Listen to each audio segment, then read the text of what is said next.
हाय सांग मैंने आज गोटे आपन को बढ़िया OnePlus 11 आर गोटे बढ़िया सेटिंग देखो आपन को आपन जमी आईफोन रे आपन जमी बैटेरी हेल्थ चेक कर बैटेरी हेल्थ चेक कर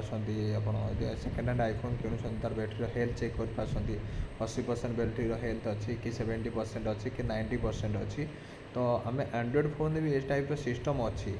किंतु आमे ताको जानी नो आपन देखो आपन देखो स्क्रीन रिकॉर्डिंग अच्छी स्क्रीन रिकॉर्डिंग आपन को एडा आपन को देखो गोटे बैटेरी हेल्थ से फास्ट सेटिंग की जी नॉर्मल जिन बहुत लोग जापार नहीं। तो सेटिंग गलापर आपन को आसीज aeroplane mode wifi Bluetooth connection setting sound variation battery आस बैटेरी गले आपंकर बैटेरी चार्ज अच्छी 42% बैटेरी हेल्थ अच्छी आपड़ ये बैटेरी हेल्थ अच्छी बैटेरी अच्छी मैक्सिमम 92% ये बैटेरी हेल्थ अच्छी 100 to 92% अच्छी बैटेरी हेल्थ अच्छी। तो चार्जिंग लिमिट भी ये स्मार्ट चार्जिंग सिस्टम भी देती ये भी गोटे आप power saving setting automatic exit power mode automatic enter power saving mode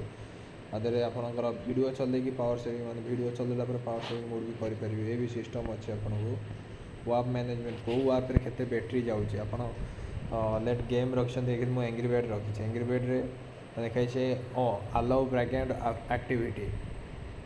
smart mode अच्छे मोर ए तो जिते वाप रखिए आप ऑटोमेटिक बैटेरी चार्ज सर आप जिते वाप काटिदेवे आपणकर बैटेरी चार्ज बहुत कम सर